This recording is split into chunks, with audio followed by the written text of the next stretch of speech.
I don't know if you guys have missed us or not, but we've missed all of y'all. We haven't talked to you in what feels like a year.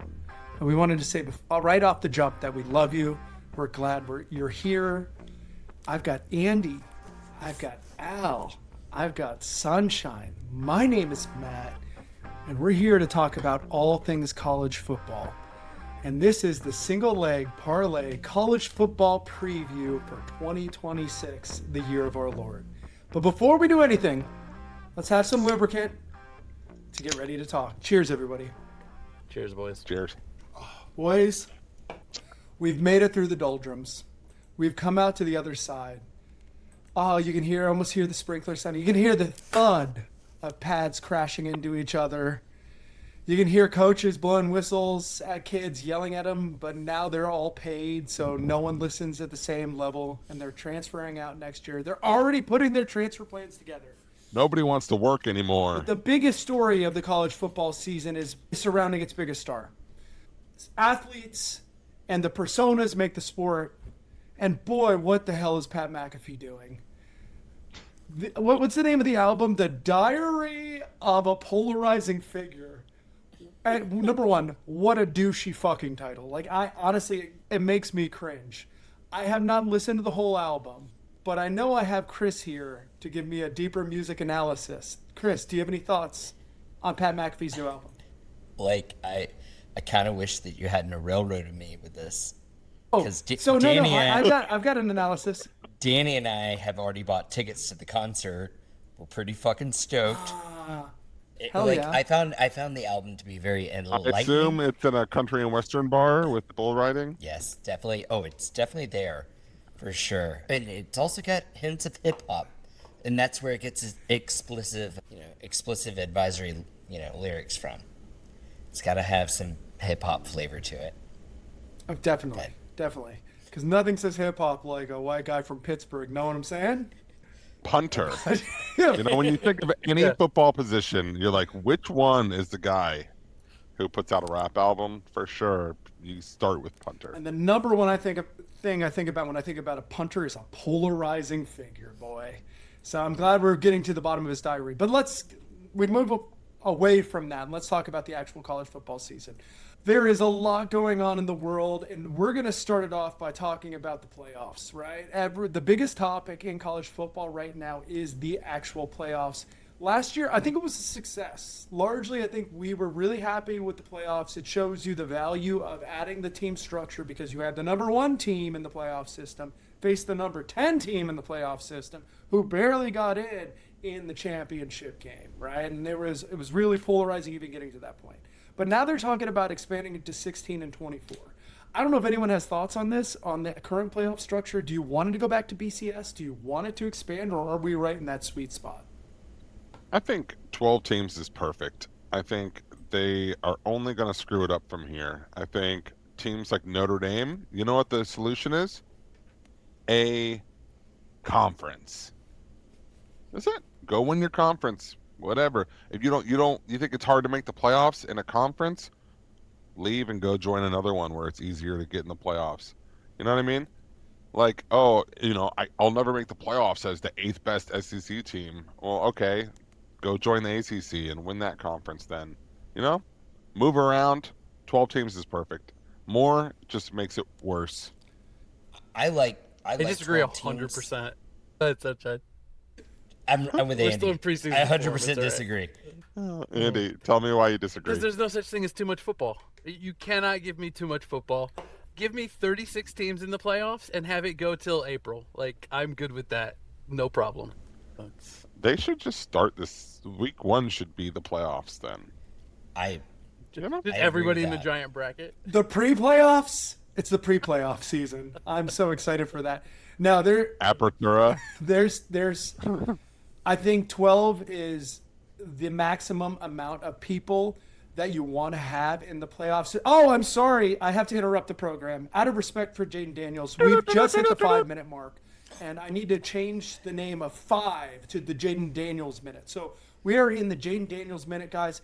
In order to just celebrate such a momentous occasion, I want to play a game of your favorite number 5s. I'm going to give you some of the best 5s of all time that our listeners have come up with.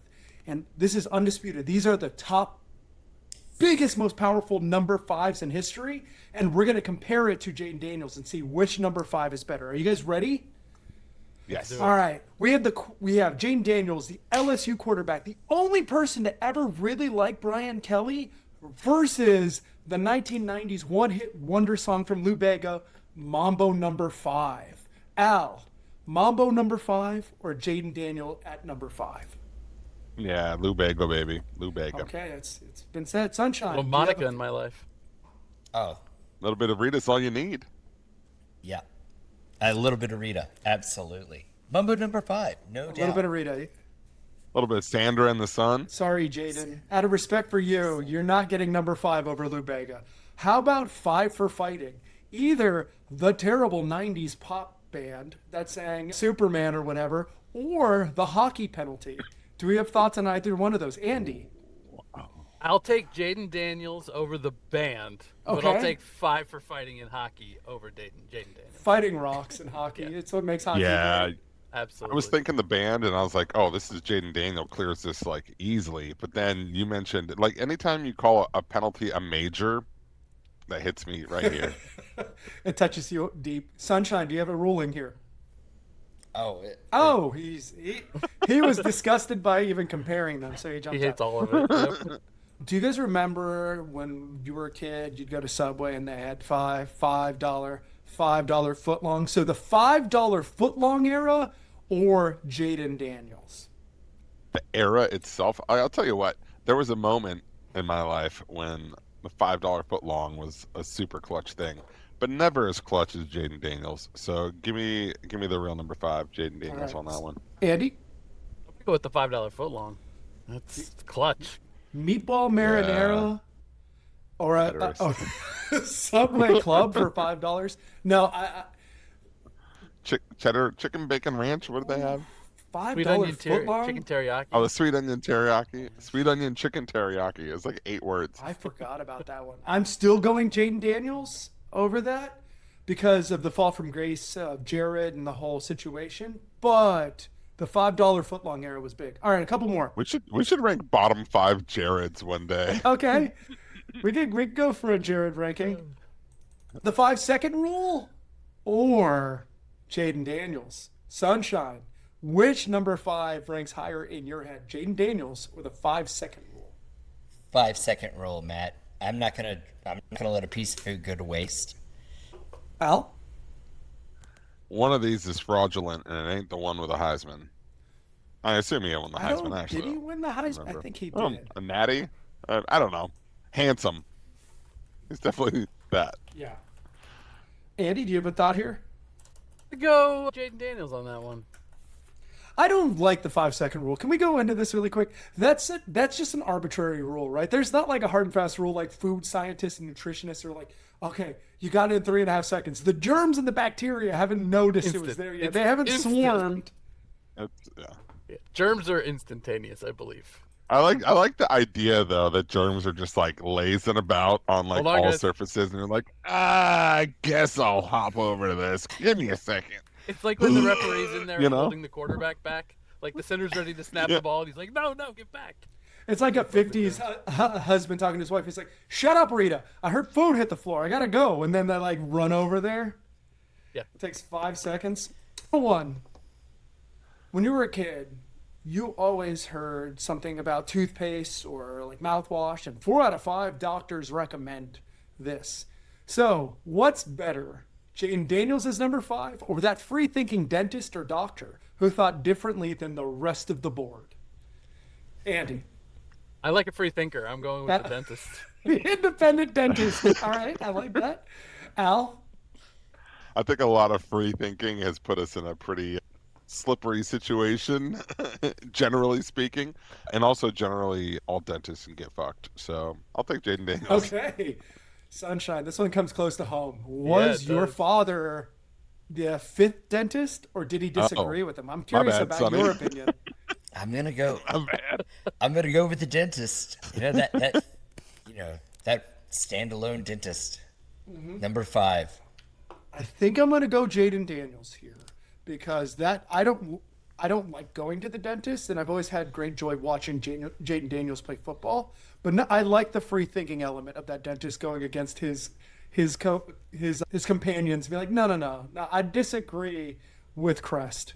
Yeah. Crest is not the best toothpaste, or Oral B. Christ Almighty. But I do think 12 is probably the perfect number for the playoffs. I wouldn't mind. Everyone says it dilutes the regular season a little bit, and there's probably some truth to that. But these are kids, kind of. Like, I don't expect everyone to go undefeated through the season. If you lose 2 games in a competitive conference, I don't think you should lose that because someone in the ACC or the Big 12 went 11-1, right? Well, why wouldn't we just take the top 6 from the SEC and the top 6 from the Big 10 and just let them have it out? That makes perfect sense to me. They're the only conferences that matter. Those are God's conferences. Oh, hey, what matters more? The Power 5 or Jayden Daniels? Ooh. Daniels. Power 5 is dead. Yeah. Power 5 is way dead. So I would say the Power 5 if they'd bring back my Pac-12. I miss it. I think about it all the time. It is back. There's like 10 of them again. I don't want USC playing Rutgers and Cal playing Florida State. I don't want it. I want Cal playing Oregon State in wherever the fuck Oregon State is. Beaverton? Is that the right city? Beaverton? Sounds right. That's right. Corvallis. It's in Corvallis, and I want that to be like my 10:30 watching gambling window. Now the Pac-12 is back. Who was in the Pac-12? San Diego State versus like Sacramento State, maybe. Oh. I don't know. No, they might have joined the that. Mountain West. I don't know. Oh, they're in there.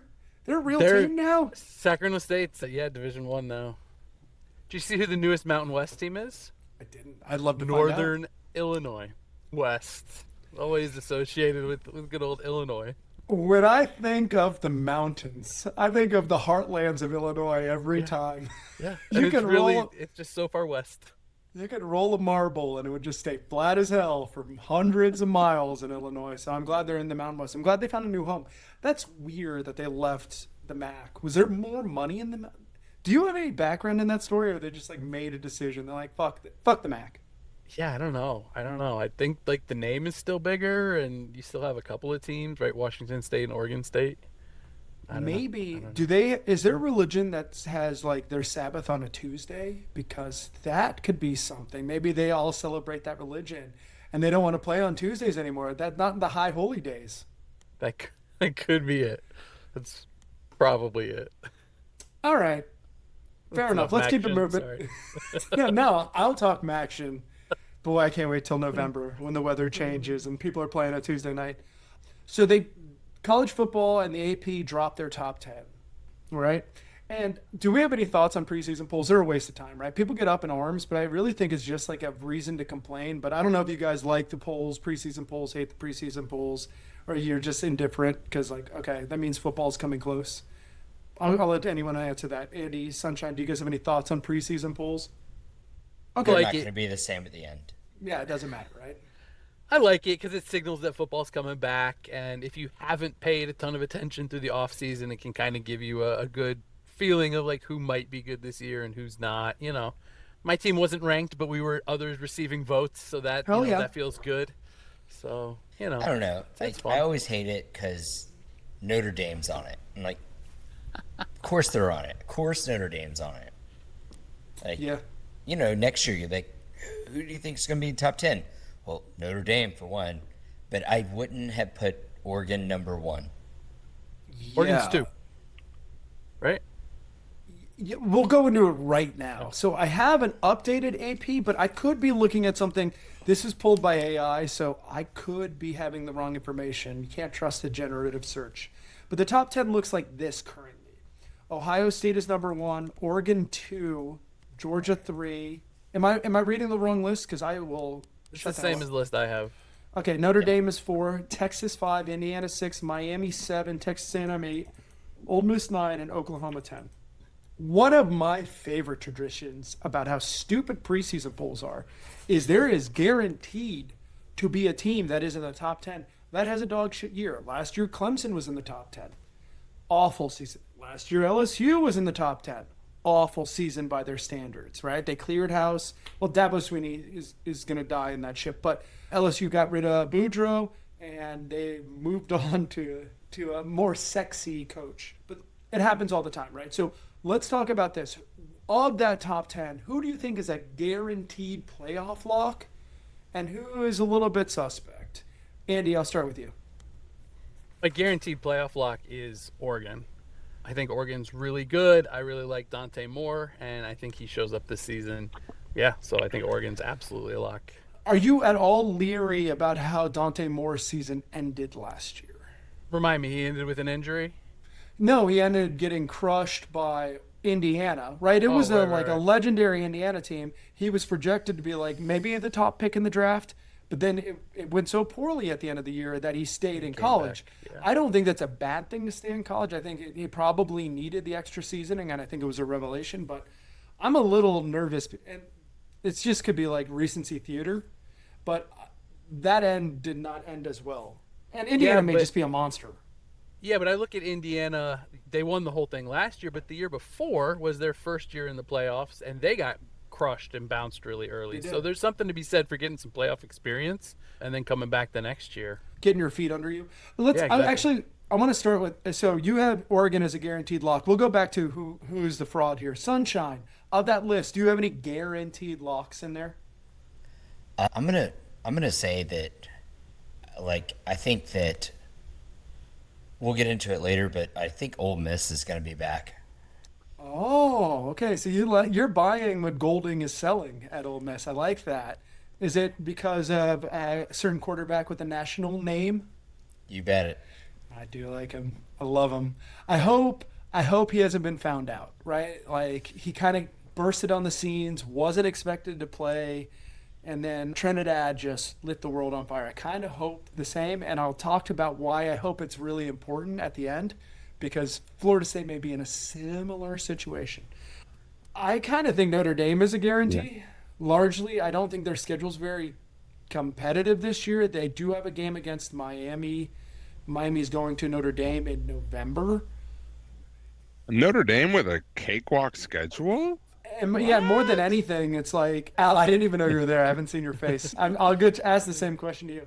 But like, I think Notre Dame is probably the one I feel the most confident about in this list. I can see a lot of losses for a lot of these teams where I don't know what the hell's going to happen. And I'm kind of excited. It's like the most excited season I've had in a long time.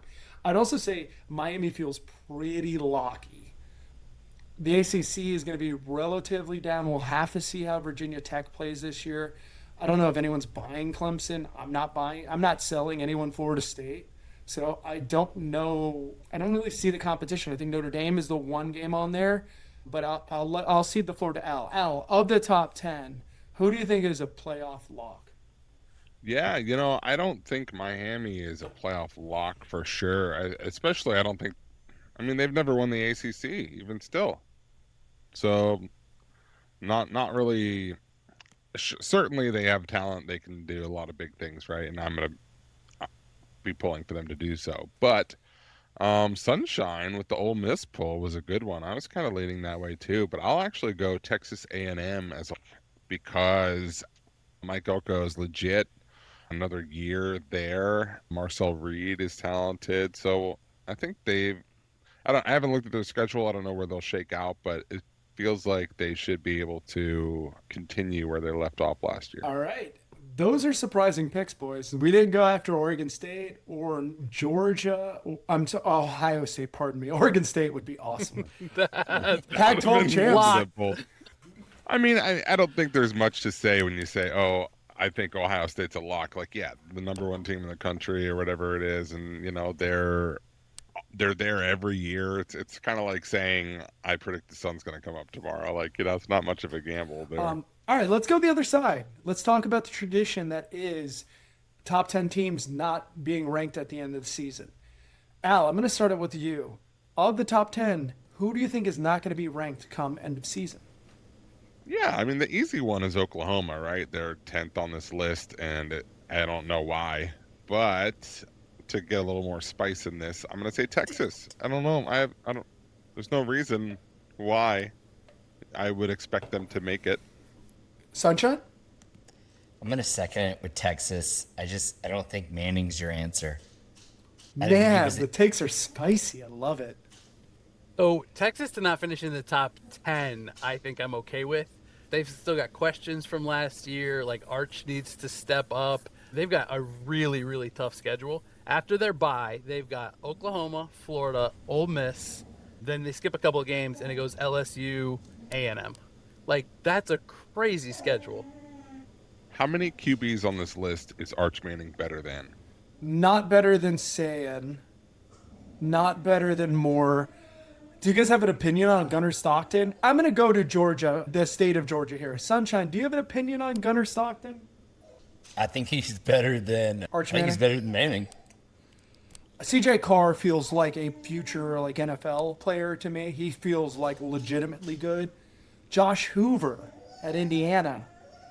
You I can do don't- the same thing Mendoza Yeah. did. But maybe two guys here who are like, an argument could be made. I think far, Darian right? Mentz is good. I'm not gonna talk about Texas A&M. I'll talk about them in a second. I love Trinidad Chambliss and Oklahoma. Oh, John Mateer. Oh, have you seen John Mateer? Your boy is looking Like- good. I think there's an argument to be made that Arch Manning's the worst quarterback in this top 10. Nope, there isn't, because who is not going to be ranked at the end of the year is Texas A&M. I am done with Marcel Reed, right? Marcel Reed he can run fast, right? He's a super athlete, and he can throw the ball long. When it comes to crunch time, especially in the SEC, I just think the game is going to expose him. This is not a knock on Mike Elko. I think Mike Elko is tremendously talented. I think he's an awesome coach. And I think the defense is going to be right, but I do think you're going to see – I think last year was an apparition for them as a team. I also want to say I think there's a chance Georgia isn't ranked. I'm not buying the hype. I think Texas will be good. I think Texas has invested heavily in their program and the problem spots. Will their lines be as good to hold up? I don't know. But I don't see them like not being in the top 25 at the end of the year. I think all of the maximizations that Kirby Smart used to be able to utilize are kind of gone, right? He's still Georgia. They still get top talent, but I don't think I think you could end up seeing this in 5 years being similar to a Dabo Swinney. And that may be a freezing cold take in 5 years when he's won 4 more national championships. But those are my thoughts. Like, Georgia has to finish with 4 losses to be outside the top 10, basically, right? But I mean, like, if any team has 4 losses, they've got it. I mean, like, 3 losses, that's almost outside the top 10. Like, 3 losses should get you 10. With 12 teams, oh my God. I agree. I don't think you should be in the top 10 with 3 losses unless everybody's losing. It's a great parity year, like. Unless you're Georgia or Bama or Notre Dame or. Well, I Ohio mean, State. like, if Georgia loses 4 games, they could still win the national championship. We know that, It's the greatest team there is, right? Yeah. All right, let's do one more manipulation of this. So you've seen the teams in the top 10. What team that isn't in the top 10 currently can you see being in the top 10? There's an easy one, in my opinion, but I'm going to start with you, Andy, on this one. What team outside of the top 10 do you think should be ranked there by the end of the year? I got 2. One of them is a homer pick. My guys. Yeah, hell yeah, We're hell going to yeah. be ranked by the end of the year. And the other one might be the one you're talking about, which is, I don't know if it is for sure, but Florida? I don't know if that's what you were talking about. That but- was not it, but I love it. Okay. So I think Florida has a ton of talent, and I think their coach was holding them down, the whole like lame duck situation. The players weren't sure what was going on. You bring in John Summerall, like a steady hand at the wheel to take all that talent. People are low on the Gators. They're going to surprise some people this year. I don't hate that. We're talking unranked teams that will finish Not ranked in the or top unranked 10. teams that will finish Not in the top 10? 10, but we can end up in the top 10. Oh. Like, you could top say out. 10? I thought we were Uh-oh. just talking ranked, because I wouldn't have said my boys if we're Oh, talking top 10. well, we could do that as well, right? Either way. Let's talk about that conversation as well. Let me look at the top 25. But I was thinking what teams can end think- up in the top 10 Yeah. that aren't there. I think the obvious one for Matt is going to be Michigan, right? No, I was going to go Texas Tech. Someone's got to be really good in the Oh. Big 12, and they're spending all of the money to be there. And the fact that they're not there is crazy to me. But schedule is so easy. Yeah. Have you looked at their schedule? It's a joke. Texas It's a yeah. joke. And they have considerably more talent than everyone they're facing. Like, Yeah. no, the Gator pick is great. Ah, there's a lot of teams too. LSU's just outside. Bama. Yeah, I don't know why. Yeah. I don't know. LSU's my pick to be in the top 10 at the end of the season, but they're like number 11. So is it a hot take? No. It not could have as been a hot. terrible question that I asked. That's okay. I think there's a lot of. I wouldn't be surprised if most of the top 10 is not in the top 10 at the end of the year. No. I think there's a lot of teams outside the top 10 that are capable of finishing inside it. Well, and there's a lot of new coaches, right? Like, okay, let's play a quick game. This is a game we're going to play next week, but I'm going to tease it right now. What is more likely to happen first? Will Lane Kiffin get fired, or will he make the quarterfinals of the playoffs? He has to. No, he has to Quarterfinals is win one game in the playoffs. He has to win one game Win in a the playoff playoffs. game. Quarterfinals. All right, my boy's buying LSU. Well- I like it. I mean, like, If he finishes in the top 4, then he doesn't have to win a game. Oh fuck! No, he does Right. not have to win a game. I'm gonna go with option C. He bolts for a better job. Oh, I like that. Yeah. He's gonna be the coach of Bama in 3 years. Probably. Yeah, outside of the top 25, I think Illinois is probably a wise play in order to get ranked. I like Virginia Tech a lot too. I think that is a program that's going to move in the right directions. They are dedicated to investment.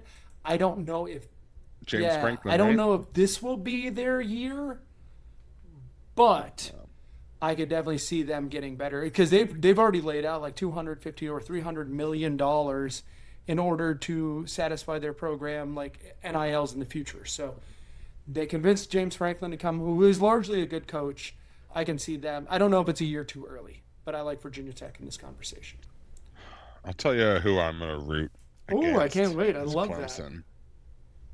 Clemson just outside the top 25. You know how happy I'll be if they stay there all season? That'd be great. There is not a podcast on earth that are bigger Clemson haters and Dabo Swinney haters than this one. I fucking Yeah. hate him. I That hate is the him. worst. But yeah, I love the polls are stupid. Preseason polls are stupid. But I we'll go into the Heisman conversation, which I think will illuminate a little bit more. Yeah. Can you drive this Porsche? Sure. All right, so their Heisman odds at the top of the board as our favorite. We've got CJ Carr at plus 700. I did pull these a day or two ago, so they might have changed a little bit. But then we've got Arch Manning at plus 800, Darian Mensa plus 1,000, Dante Moore plus 1,200. And then I don't have the odds for these, but going down the board, Julian Sayin at Ohio State, Trinidad Chambliss at Ole Miss, Jeremiah Smith, a wide receiver at Ohio State, Josh Hoover, John Mateer. What do we think? Any of those that you like, boys? Yeah, I put 100 on Dante Moore. That was going to be my pick as well, which I kind of teased earlier with the Oregon pick. But That feels ludicrous. 12-1. The odds are really wide right now, right? There's clearly no clear-cut favorite, which is fun. Like, I think it's going to show to the parity of this year. I don't know if anyone knows what the hell is going to happen. Because, like, Ohio State should be really good, but are they? Like, You know what I wish you could do on sports books? I wish you could parlay no wins. Right? Like CJ Carr and Arch Manning. You're telling me you give me like, I mean, I'd probably need to throw more in than just those two, but those two dudes are for sure not winning this thing. you guys are really down on Arch. He played much better towards the end of the season, and I don't understand. How can you be a so Marcel he was Reed like a- defender and not like So he was an average quarterback. he got better. Everyone said that the level of competition that he played at, like he has a lot of natural talents outside of like clearly the namesake, but it was going to take some seasoning. And the first 6 games he was dreadful last year, but he kind of found it towards the end of the year. And like you guys are going to be Marcel Reed defenders, where like you kind of know what you got with Marcel Reed. This is as like I said, I'll eat all of the crow, Matt. but I think this is as good as it gets for him. Matt, I can give my 2-year-old a metric ton of salt and pepper, lemon pepper, He's not a Italian chicken wing? seasoning, all the seasonings she needs.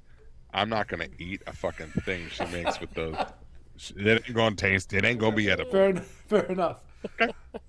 I didn't know where that was going to go. I thought we were eating your daughter. Smothering ketchup. He said he's got the seasoning. He sure does. That doesn't mean he knows what to do with it. I don't mind taking a flyer on Arch here. I'm not convinced that he's that good, but I think he's a lot better than what Al is saying. And I think that college football is dying to give Arch the Heisman. Like, they're looking for any excuse to give it to him. So if Texas is even decent and he plays okay, he's going to be in the conversation. I hate his face. I hate that. Andy, I think you're dead on. I think regardless of how good he plays, he'll still be in the conversation. He could be god awful, but with that last name and that legacy, I mean, like, I wasn't impressed with him last year. Oh, I'm glad he showed up later in the season, but I mean, will that continue? Or does he have to go another 6 games again before he starts, railing touchdowns? They said Cooper was the most talented Manning brother, right? The oldest. And I honestly feel like the talent has just continuously drained from that family. Like Peyton was really good, right? Eli still really good, but not on Peyton's level. And now we're at Arch. It's that's a different branch, different generation. Bro, it's not. I'm not even thinking from a namesake value. Clearly that contributed, but everyone saw the kid had talent. He was just not in a competitive area to play high school football. So the game was a lot different. That doesn't mean he doesn't have all the specs and stuff. I don't think he'll be the Heisman, right? I think there is clearly the betting favorite is the most likely to be a very good NFL quarterback. I don't know, and I know everyone loves Notre Dame, but CJ Carr I could see being the number 1 pick, but I don't know if he'll win the Heisman here. I don't hate. Yeah, I wonder how much of Arch's performance, and what he's shown to date, is on Sark. You think Sark's holding him back in that conversation? I wonder. We wildly, recklessly speculate that Sark's drinking again. Oh, God, I hope you heard it here first. I would say if Texas loses once or twice early, the wagon, the wheels coming off. All right, let's play a game of Texas football schedule. So they're playing Texas State game 1. When did Sark start Let's drinking? figure out his drinking point, all right? He is hosting Ohio State. Should be a good game, right? That's a game you can lose, and I don't know if Sark's necessarily going straight to the bottom. That's the day. Depends how you lose That's the day. But you could lose that in a fashion. But okay, fine. That's not drinking. All right, let's take a step back. I don't know. Ohio State lost a ton of talent, and I know they get reloaded with talent, and Jeremiah Smith still exists, right? He's still one of the finest wide receivers I've ever seen in college. He's tremendous, right?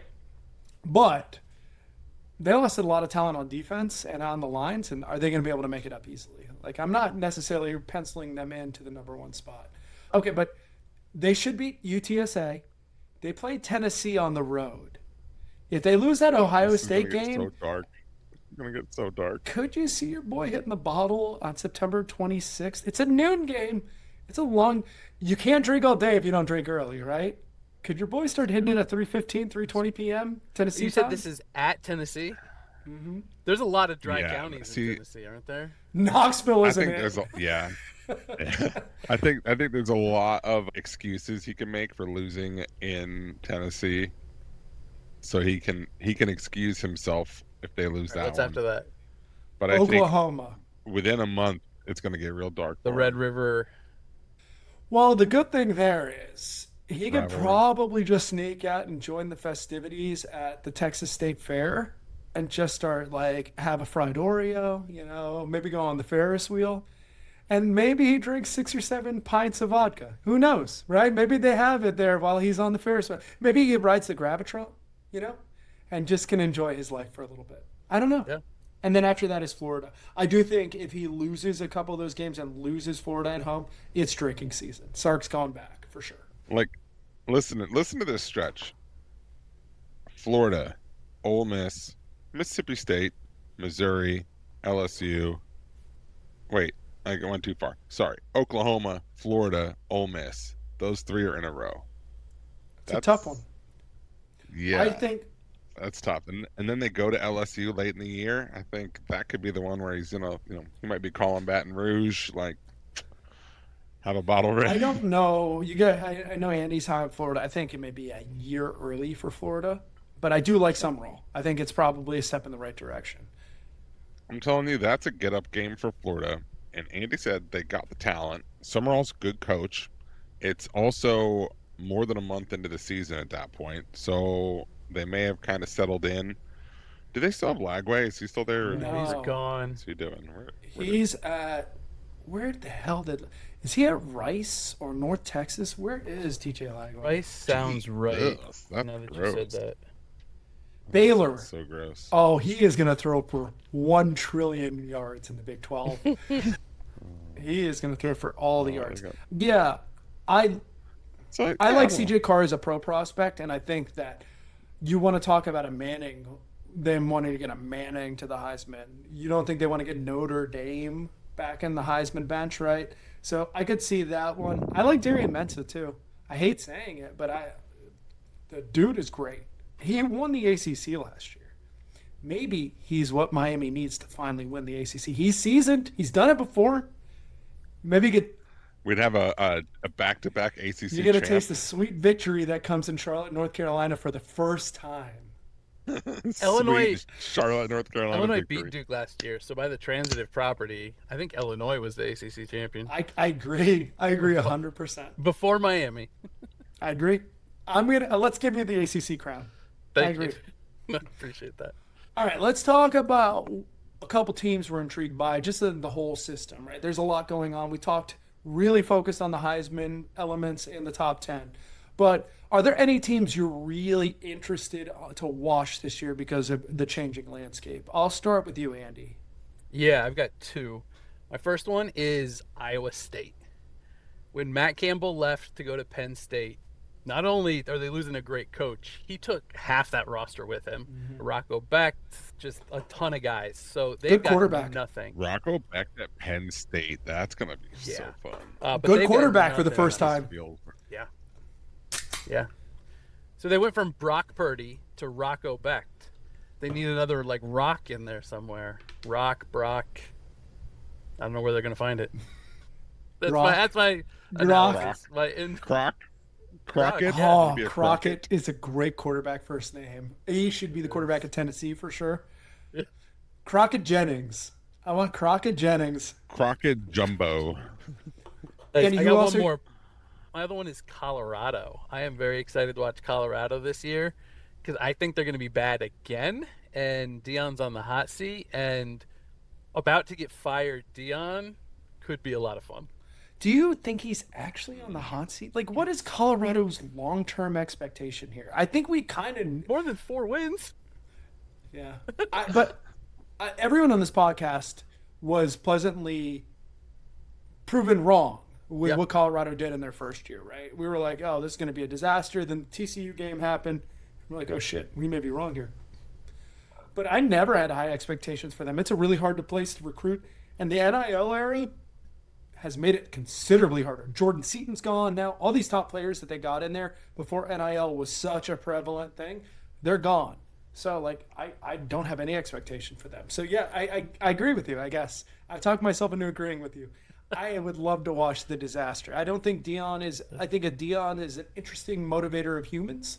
I don't know if he's a fantastic coach, but – And to be clear, I love Deion. I'm not rooting for him to lose. No. I just don't think they're very good. And his personality combined with a bad team, it was going to be a lot of fun. Sunshine, who are you most intrigued by this year? All right, so I'm very intrigued. I've already said it once, but I'm very intrigued by Ole Miss and how far I think they can go with Trinidad and Lacey returning. I just think that's a great offensive duo. Lacey's awesome. And I think they can go further. And a lot of the talk around Oxford is that the defense they have this year rivals the defense they had in 2024, which was a solid defense. And so I'm expecting good things out of them. I'm also expecting great things out of Miami, but I'm keeping my eyes on the Tar Heels because I want to see what Belichick does could be a dumpster fire. Yeah. And honorable mention, I think the only thing that I've been following like every day, daily, about my own team, the Florida State Seminoles, happens to be their punter, which I'm in love with. Yeah, I like him too. I like him too, which means your team sucks. Your team sucks balls when you're like, man, the punter is engaging on social media. Like, we're talking like with other parents at the bus stop in the morning, and like we got these Clemson parents over here talking about this and that, and they're like, well, what are you excited about? I'm like, we got a great punter. He's a hell of a looker. You should see him. Did you hear that? I'm just gonna bitch for 20 seconds. On the NIL front, we are like the 10th most competitive as far as the money being spent. We're up there with like Boston College in spending money. I don't know what Florida State's long-term vision is. Dude, so the audacity, the boosters talked about, there was a big message on the boosters, like Florida State coach has contributed more this year than ever. We've $100 million in a year. And everyone online's like, what the fuck are we doing with that money? Like, we got money? Like, you better be moving us out of this conference with this money. Like, what's the long-term plan? We're not spending it. Sorry. Basketball? And soccer. Every dollar better be going to women's soccer. We have a national title to defend. I want to be back-to-back champs. And that's not even a joke. We're a women's soccer school and an education school now. Everyone knows this. Whoa. Pump the brakes. I'll give you women's soccer. Al, who are you most intrigued by this year? Yeah. You are going to love this. I hope it's mine. I have one. I think you said it earlier. No, I don't think I said this one, so I don't think it might be yours. But I'm doing it because I know that in your heart you feel the same way. Utah. Oh, I was going to go the inverse. Yeah. But go ahead. Yeah. Well, Uncle Kyle's gone. He went to Michigan, right? So their former DC, Morgan Scally, I think, is stepping in. And so, I'm interested to see if the defense holds up, what they do on offense, how that team changes, how the landscape changes out west. So, that's my choice. My choice was Michigan. Sadly, he's going to have some backing, right? So he's kind of always embraced the underdog role, and he's the king of making chicken salad out of chicken shit. Last year, I don't know if they had a quarterback. They had a guy that came off the farm. It was like Balin Hay the week before the game, and they're like, we need someone to throw the ball. And like they were relatively successful. They didn't win a lot of games because it's hard with the hay baler, but they aren't always competitive. Now he's in a situation where he has Underwood as a quarterback, and he's got a lot of financial backing. I'll be curious to see if this whole situation operates. This is like the opposite. This is like the opposite of the Arch Manning child seasoning conversation we had. It's like he's got a lot of practice turning a chuck roast into a T-bone, but can he turn a T-bone? What can he do when he actually has like a prime cut of meat? What does he do with it? So I agree. Yeah, that'll be fun. All right. We are coming towards the end. Of course, I'm curious about my own college, right? But I bitched about it before. I have no idea. I'm hoping that we maybe see some JUCO magic like Trinidad James. Malachi Mitchell is the name I'm going to put out there. I think he may be the quarterback for Florida State relatively quick. Let's play a game. I alluded to this game before. In 2029, will this person be the head coach of their college, right? We've got a lot of new coaches in new places, but I'm just curious about, do you think that this person will be the head coach at this college in 2029, all right? So 3 years from now, start game one. Is Lane Kiffin the head coach at LSU for the first game of the 2029 season in 3 years? Nope. No. Do you guys want to elaborate? Is he like in the NFL? Did he get fired? It could be all of the above, Matt. He could have been fired and in the NFL. Left on the tarmac somewhere. Yeah, hey, how about that Alabama job? I bet they start recruiting him right now. I think this is the exact right window for this. This is 100% a coin flip. This is Javier Bardem, No Country for Old Men. Like, you don't know what this coin means. Like, this is your moment. Like, yeah. I don't know, man. I have no. I'd rather play like Russian roulette than put any kind of real stakes on that question. Okay. Right. It's only going to get harder. Caden DeBoer at Alabama. Is he the head coach 3 years from now? Al. He's not the head coach there in 2027. Wow. I love it. Spicy ass take. Sunshine, you got a take? Done. This is it. He's definitely not the coach there in 2029. Okay. Andy, I take it you're in agreement? I am in agreement. So if you are, we'll make it a clean sweep. Yeah, no, it's a clean sweep, and I agree that Kiffin won't be there either at LSU. Matt Campbell, Penn State. He'll still be there. Penn State's loyal? Or Yeah. Matt Campbell's that good? No, just Penn State's loyal. He'll win everything except Michigan and Ohio State, and that'll be good enough for a few years. Sonny? Oh, Yeah, I think. Yeah. I agree with what Andy Go said. ahead. I think that he can maintain enough wins to keep his job. Yeah, I would lean on staying more than going. Probably put it like a 60-40 split. I think he'll hit 8-ish wins in year 2 or 3, and that'll be enough to keep him there. See if he can. I mean, really, that's a peak season at Penn State, right? You win 8 in a row, and then you lose your last 4. That's and just- you say it that's was just a good Penn year. State football in a nutshell. Yeah, They're it great is. till November. Florida, John Summerall. I'm taking Andy's buying, but Andy, I'll Yeah. start with you. I'm buying for sure. He'll definitely be there. Sunshine? I think he'll be there. Most people I've talked to from Gainesville are excited about him. Al? I think he's a good coach. I don't know if he has the recruiting chops to hold that job that long. I would say I don't know. I'm not going to make a decision on this one. I'm playing the fence on this You're game. not giving me shit. Yeah, I think he'll be there.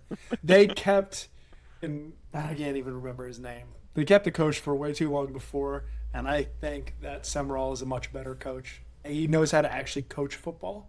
You know, like how we used to make fun of Cristobal, Oh. but then he like kind of started learning the game management elements, and like they won games. What's his name? Yeah. Shit, help me out. What was Penn Florida's State? Florida's last Florida. coach? McElwain? Florida's coach. No. No, No. You're talking Billy about the guy Napier. that just Billy fired. Napier. Yeah, Billy Napier always Yeah, made thank mistakes you. and he Yeah. never learned. So, like, Summerall, I think, is a considerably better coach, and it sucks as a Florida State fan. 2 more for you guys. Alex Golish at Auburn. I think this one's really interesting for the reason being Auburn wants to be Alabama so bad, and they love firing coaches. This feels like the most wild card of all the coaching hires. He was really good at USF, right? Auburn has been struggling. I'm gonna say yes. He All will be right. there, and the reason is more about turnover and turmoil at the bigger USC schools than what Auburn does. I think Auburn will be well positioned to have like continuity going into a season a few years from now that maybe some of these big programs have some turnover happening and they want to keep him in place to see if they can capitalize on it. Sonny? There you Sonny, go. you're close. You're in Auburn in the area. Territory. Yeah, no, I think he'll still be around. I think that he'll get like a real shot at doing it only because Auburn's schedule is always just freakishly hard. It's hard for most anybody to win there, like when you got to play Alabama and Georgia every season. And I mean, just all those other schools that are in God's conference, you know, like I think he gets like a real shot at it. He'll be there 3-4 years. Does he have a shot at being like sneakily the best coaching hire of this cycle? I doubt it, but he could be sneaky about it. Like, he's made a USF team. He's going to lean on Bynum Brown a lot this year, so I think you're going to see a pretty good Auburn team because he's got exactly the guy running the system that he wants. What happens next year is the curiosity, right? And it could be a travesty is Auburn seasons largely can go 10-2, then 2-10. And they like to they're on the pendulum swing where like a lot of those SEC teams, if they have a bad year, they're like 6-6, 7-5. And I'd be curious going into the 2029 season if it is a 2-10 or a 3-9, and he hasn't had the rebuild that they expected. What does that mean? Yeah, I think there's a good chance he's not there in 29. I don't think he's there. I don't. I disagree with. I think that one is a miss. I had one more. Fuck. What was it? Oh, let's see. Is Mike Norvell the head coach of Florida State in 2027? Game 1 of 2027. Sunshine. What do you think? I hope not. Gun to your head, pick me a national champion today. So, who is winning the national championship in your eyes? I'm going to start. Oh, you know what? I'll go. I hate saying it. I think it's going to be Miami. I do. I think they're super good. I think they got a better quarterback than they had last year for the college game, who isn't as injury prone and doesn't have the limitations. I think they're really good. They lost a lot of talent. It's going to be hard to replace Ruben Bain, but their D-line is awesome either way. So I'm going to say Miami, and I hate it. Well, I was going to say Indiana, and I hate it because that's a team we have not talked about at all this podcast, and they're the defending champs. And, really, if the quarterback situation works out for them, I don't know why they would not be, in the semis. Yeah, but that's a big if. So to hit twice in a row, sure. like 2 years in a row, that's. I mean, I don't know if I would say that's hitting twice in a row. You're talking about quarterback, right? Because they even before Mendoza, they had Rourke, but he was a transfer too. Yeah, and then before that, I think they had somebody too. So I think it's more a matter of Cignetti's good at evaluating talent. Yeah, Cigarette. Maybe Cignetti might know how to pick them. Maybe. So, You don't maybe. think? Maybe not. You don't think not. a regression's coming for that team? God almighty, he took a lot of his boys from James Madison, and clearly he knows how to evaluate talent at a lower level and find, he could be Uncle Kyle, right? He could be the best version of an Uncle Kyle style coach.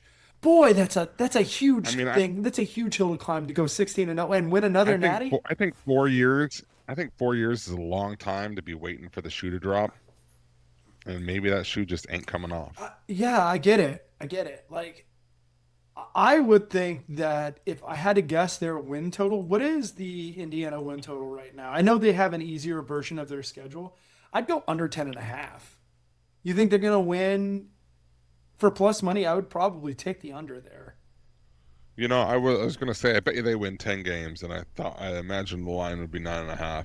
So yeah, I bet you right around 10 games is probably where they're expected to. Sorry, I know I took us on a diatribe. If they do it again, he may be one of the greatest coaches I've ever watched. If they go there with it took Saban a long time to get the engine running, right? And then he built a system in a time where the money wasn't involved. And he could back off, look, we can give you a scholarship or you can learn under Nick Saban and get to the NFL. And he used that credence for a lot of his shit. And Saban retired because he hated the future state. So if he can maximize the future state and be such a great talent evaluator, he may be one of the best coaches ever. I've got nothing to say about it. Sonny, who are you picking for your natty? I think we're going to get a repeat of 2002. I think it's going to be Miami versus Ohio. Ooh. Ohio State, sorry. At least there's instant replay now. Not the Bobcats. Andy, who do you got? Oregon. I know it's boring because I picked them as my playoff lock, but I think Oregon wins the whole thing. Yeah. I figured you were going to pick Oregon. That's why I wanted to leave them open for you to snag. But yeah, it's going to be a good Oregon team. All right. Well, thank you all for joining this episode. Next week, we'll get into more of the statistical side, like the betting, over-unders that we like, and then we'll break down the week 0 games. There's games. I don't know if they're good. But if you're listening games exist. and this podcast ends, you go place a bet on Dante Moore to win the Heisman at 1,200. That is a really good number. That's a super good number for somebody who was highly regarded and the number 2 pick. He's going to be the number 2 pick last year. But let's go. We'll go a lot more heavy into football next week. This was just to say, hey, we love you. We miss you. And go listen to that new Pat McAfee album, will you? He needs it. It's a really good listen. Cheers, everyone. Till next week. Subscribe. Cheers. Visit slp.singleleagueparlay.com. Yeah, we'll be back up. We'll be gambling again. The boys are back and we're gambling again, so don't worry about that. Go there anyways, because Al's putting a lot of bets out there on Aussie Rules football, and he's putting up some Lord's numbers. I cooked for a minute. Cheers, everyone. Yeah. Cheers. Good night. That was fun, boys.